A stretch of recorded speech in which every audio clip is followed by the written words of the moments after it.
Spider-Man: A Brand New Day. So, with the delay of Avengers: Doomsday and Avengers: Secret Wars, we found out that Spider-Man: Brand New Day will be taking the place of where Avengers: Doomsday was going to be released. So, bro, how do you feel about Spider-Man: Brand New Day being moved up and coming out before these large event films I files? think it makes sense. Like I always thought it was weird that this movie was going to come out between Doomsday and Secret Wars. So I think this makes sense that it comes out before. You know, there's a lot of information, and I'm kind of stuck on the idea that this is going to be.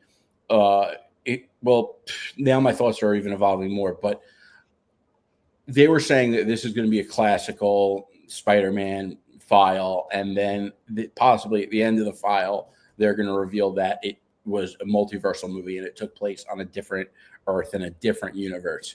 You know, maybe that's the case, and that kind of brings us into Doomsday. Who knows? But I think that it makes more sense, and now they could potentially use this file to build up to Avengers Doomsday, which means we would have Captain America: Brave New World, Thunderbolts, Fantastic Four, and Spider-Man leading us up to Avengers Doomsday. Those are four files, and it gives us a lot more potential for fans to be bought into the story leading into Avengers Doomsday and not just being hyped for the file based on cameo appearances.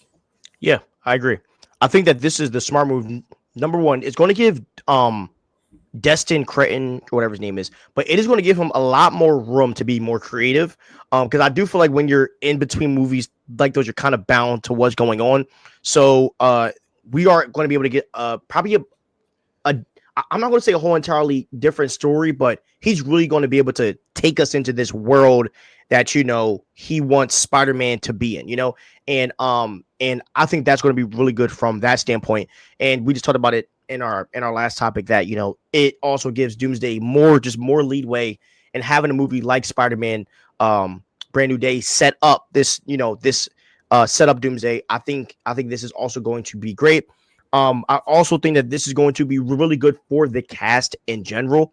Because I really do believe that I don't think this is the last time that we are going to see Tom Holland. I'm not saying that people have said that, but I know Tom Holland took like a wild break off acting, and that had to do with some personal stuff that we won't talk about. But I do think that this is the start of Tom Holland's next stint of Spider-Man, and I think he's going to be in a lot. I think he's going to be Spider-Man a lot. You know what I mean? And whether that's Sony or the MCU, I don't know, but I really think he's going to be donning that mask a lot more.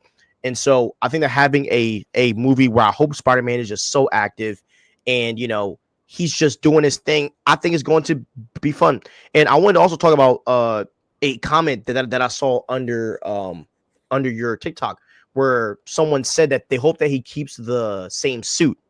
And I really like that idea, bro. I really like that idea. Yeah. And I think you talked about it's the same thing as Toby, right? Kind of like how he kept the same suit. I like that idea also, bro.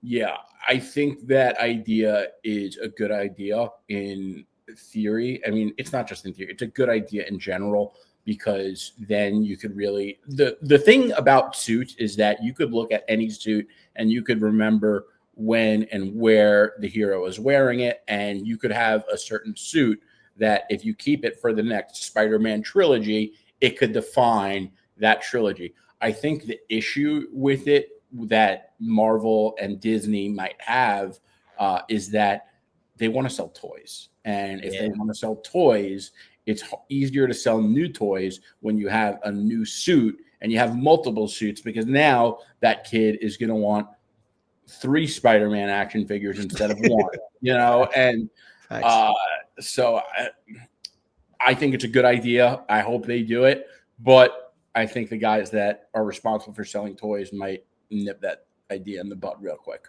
Exactly. And like they have done similar things to where like we saw the same Spider-Man suit in Civil War, Homecoming, and then we got the same suit in Infinity War, right? And then we got the Iron Spider suit, and then we got the Iron Spider suit in Far From Home, right? And we also got to see the Iron Spider suit in No Way Home. and then his default Spider-Man suit was the Far From Home suit, right? So like, I feel like, we have gotten some level of consistency, and maybe it's going to be the same as that, to where like the concept of the costume is still the same, but just the colors change. By the way, this Spider-Man suit that we see here with that dark blue, bro, that is slowly becoming one of my favorite Spider-Man costumes of all time. Black. Or is black, yeah, bro. That suit is gas, bro. I liked it from day one. Yeah, bro. It is a great suit, bro, and isn't it very underrated? It's a great costume. I always wanted a black and red Spider-Man suit. When I first saw that, I lost it. But it's funny. I actually was thinking about you because I've been rereading Dan Slott's Amazing Spider-Man. Yeah. And so for some of it, I don't know if it's all of it, but he's got like really small eyes. I think I took a picture to send you, but yeah. Yeah. They actually look kind of cool because they're like round and it makes it look like round glasses. So it's got a cool look to it. But I always thought the eyes in the MCU suits were really cool. They're like perfect. The outline, it's like a modern version of the Steve Ditko eyes. Yeah, man. Marvel Studios, they know how to make a good suit, bro. They like even if the movie's bad, I can always know that they're going to make a good costume. Like, it's funny too because you get the intellectual inferiors who are like, oh, there are too many lines. Like, all of Marvel's suits have a lot of lines. Like, it never occurred to you that maybe there's a strategy behind it and there's a reason there's a lot of lines, and it's not just like, you know what, let's put a lot of lines because it's like if you see someone do something consistently, there's probably a reason for it. And it's crazy that none of these people, if everything fails to cross their mind. It's so crazy. 100%. And the more time I spend posting things on social media and getting comments, the more familiar I become with the average person's lack of intelligence. 100%, bro. It's and I would even see it. So I posted, I think it was when I posted about the Superman suit and all of the comics that the details from the Superman suit was drawing from. And you got mad traction on that post. I noticed. Yeah, bro. It was crazy, but somebody told me that it was terrible. So I DM'd the guy and I said, "What do you think about the suit is terrible?" And the guy said to me that the S is not comic accurate when the photo shows where the S comes from. Like, bro, but this how you know people don't watch. They hear one thing that they don't agree with and they just type.